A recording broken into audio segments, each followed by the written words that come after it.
Hello everyone, welcome to my channel. My name is Melka.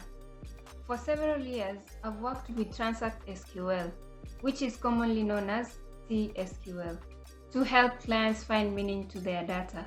In this video, we are going to analyze and aggregate data using average, minimum, and maximum values in column. By the end of this video, you'll be able to understand the first part of data exploration.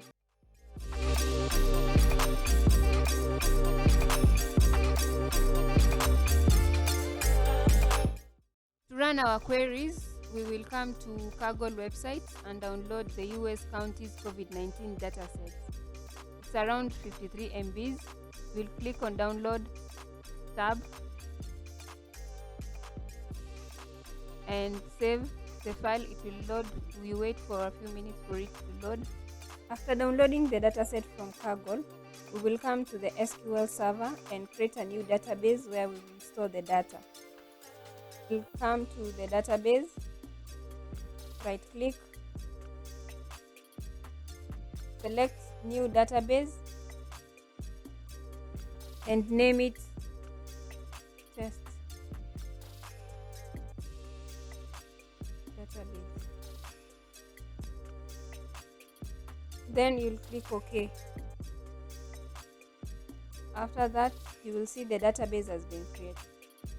After we have created the new database, we will come and right click and select task. Under task, we will go to import data for the import and export wizard to appear. The first part is the welcome message, and then you will click next. Choose the data source. In our case, the provider for connecting to the Excel file is the Microsoft Excel provider. You can come to drop down menu and we'll select the path where we've kept the data set. In our case, it is under documents.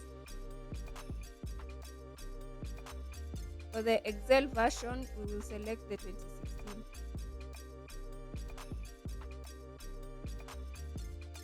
By default, this option is checked. It treats the first rows as column names.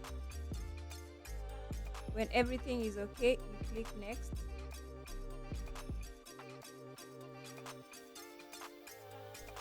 This is a warning message that appears when the SQL Server import and export wizard is launched via SQL Management Studio, which is 32-bit application, and the 32-bit version of the SQL Server import and export wizard is installed.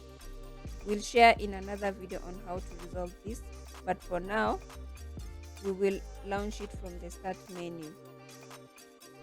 We'll come on the Start menu and select SQL.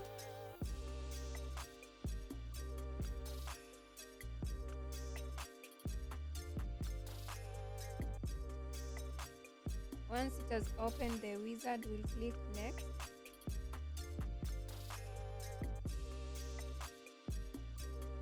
The data source is Microsoft Excel, and the path, you go to where the data set has been stored, which is under Documents,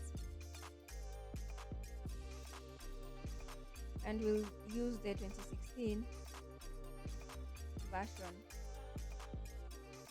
By default, this option is checked. When everything is okay, we'll click Next. Under Data Destination, we select SQL Server Native Client, and the server name is the name of the SQL instance. And then under Authentication section, we are going to use the Windows authentication to have the connection. Under Database, we are going to select the database that we created earlier, and then you click. When everything is okay, you click Next. Copy data from one or more tables or views. Click Next. You can preview the data here. So the data is okay. You'll click OK. then click next, then click finish.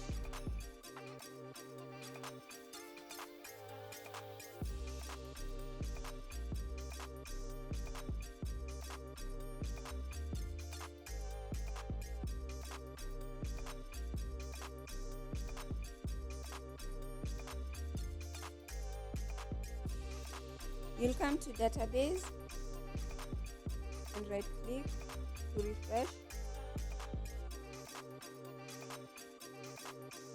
and confirm that the data was imported.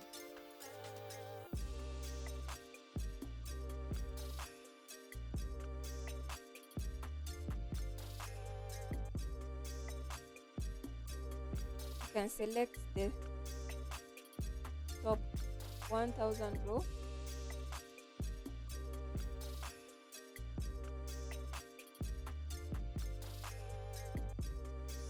So this is the data that we are going to use to run the query. When working with data, you will spend a lot of time analyzing and aggregating data by generating common summary statistics such as mean, minimum, and maximum values in column.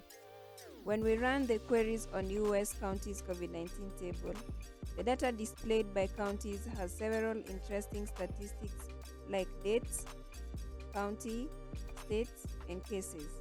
Also, it includes different integers, text, and floats. We can calculate common summary statistics such as mean, minimum, and max of each column by using average, minimum, and max functions respectively. As you can see in the query here, you need to pass the column name to the relevant functions to calculate summary statistics. Note, the keywords such as select, from, and functions name are written in capital letter. T-SQL is by default case sensitive. What if we want to calculate for a specific group? Say only for Fairfield County. You can do this by adding the where clause as shown here. In the previous example, we aggregated for the entire table. Here you can see that to calculate the statistics for each county, you will have to use the group by clause as shown here. Now when you want to return only the counties where cases is greater than 1000, you can't use the where clause. When you want to filter on calculations which contains group by, you can use the having clause to filter the rows. Here is a complete example using the having clause. We are filtering the query to show only county having cases greater than 1000. Thank you for watching. We are stopping here for today and continue on the next video. Hope you have learned something. Bye.